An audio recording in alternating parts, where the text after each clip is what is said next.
Praise the lord. Good morning. ప్రభువైన యేసుక్రీస్తు వారి నామమున మీ అందరికీ కూడా ఉదయకాల శుభములను తెలియచేస్తున్నాను. అందరూ బాగున్నారా? దేవుని కృప మీ మీద నిలిచి ఉండును గాక. నా ప్రియమైన దేవుని బిడ్డలారా, యేసుతో అనుదిన ఆత్మీయ ప్రయాణం నాతో పాటు కొనసాగిస్తున్నటువంటి నా ఆత్మీయమైన సహోదరులందరికీ కూడా ప్రభు పేరట శుభములను తెలియచేస్తూ ఉన్నాను. ఈ ఉదయకాల సమయము దేవుని మాటలో మనలను ఆదరిస్తుండగా దేవుని స్తోత్రాలు చెల్లిద్దాం, దేవుణ్ణి స్తుతిద్దాం. హల్లెలూయా.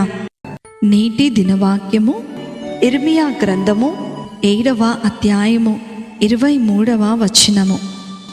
మీకు క్షేమము కలుగునట్లు నేను మీకు ఆజ్ఞాపించుచున్న మార్గమంతటి యందు మీరు నడుచుకొనుడి. హల్లెలూయా.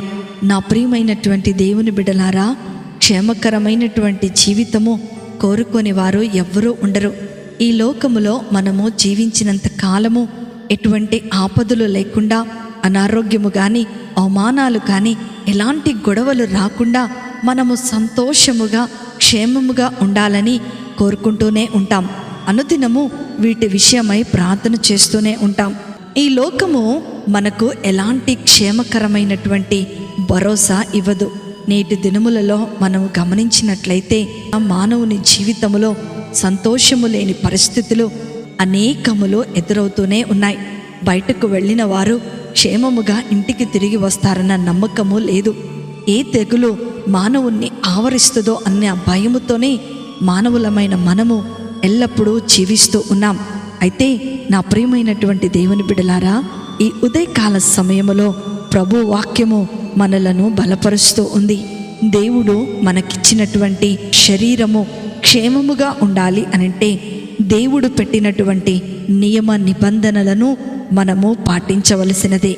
ఎప్పుడైతే మనము ఆయన నిబంధనలను పాటిస్తూ ఉంటామో మనము క్షేమముగా ఉండగలమని ఈ లేఖన భాగముల ద్వారా దేవుడు మనతో మాట్లాడుతూ ఉన్నారు. ఈ లోకంలో మనము జీవిస్తూ ఉన్నప్పుడు మన శరీరాన్ని నడిపించేటువంటి మన ఆలోచనలు ప్రభు వారి యొక్క నియంత్రణలో ఉండాలని దేవుని యొక్క ఉద్దేశము. దేవుడు మానవులకు కొన్ని ఆజ్ఞలను, విధులను, కట్టడలను లేఖనముల ద్వారా మనకు తెలియచేసి ఉన్నారు. కానీ మానవులమైన మనము లేఖనానికి వ్యతిరేకముగా మన సొంత ఆలోచనలతో, మన సొంత తలంపులతో జీవిస్తూ అనేకమైనటువంటి శ్రమలు మన జీవితంలో కొని తెచ్చుకుంటూ ఉంటాం. దేవుని యొక్క లేఖనాలను చదివి అందులో రాయబడి ఉన్న వాటి ప్రకారము మనము జీవించినప్పుడే మనకు క్షేమకరమైనటువంటి స్థితి కలుగుతుంది తప్ప మన ఇష్ట ప్రకారము లేకపోతే మన ఆలోచనలకు అనుకూలంగా ఈ లోకములో మన శరీరాన్ని ఉపయోగిస్తే మనకు క్షేమము కలగదని దేవుని యొక్క లేఖనాలు సెలవిస్తూ ఉన్నాయి.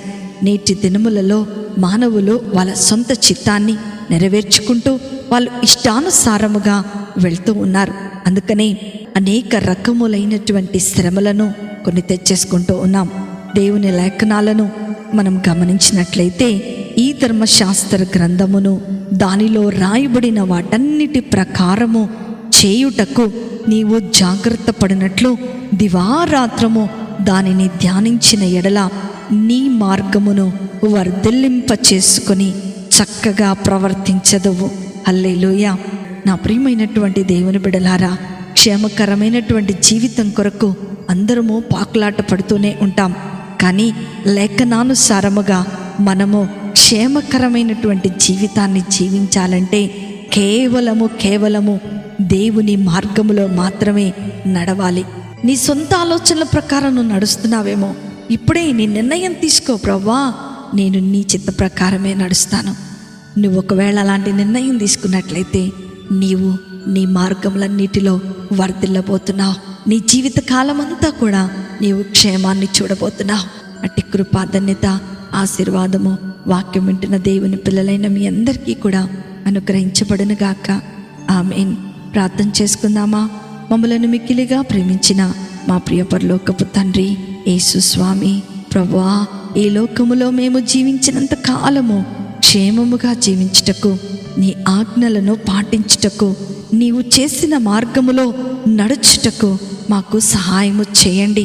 మేమెన్నటెన్నిటికి నీ మార్గములను తప్పిపోకుండా నీ వాక్యానుసారముగా మా శరీరాలను మా ఆలోచనలను నడిపించుకొనుటకు మీ శక్తిని అనుగ్రహించమని నజరేయుడైన యేసుక్రీస్తును శక్తి కలిగిన నామములో అతి వినయముతో అడిగి వేడుకొనుచున్నాను తండ్రి. ఆమేన్, ఆమేన్, ఆమేన్. ప్రభు మిమ్ములను మీ కుటుంబాలను దీవించునుగాక. ప్రేమతో మీ సహోదరి శిల్ప జోసెఫ్.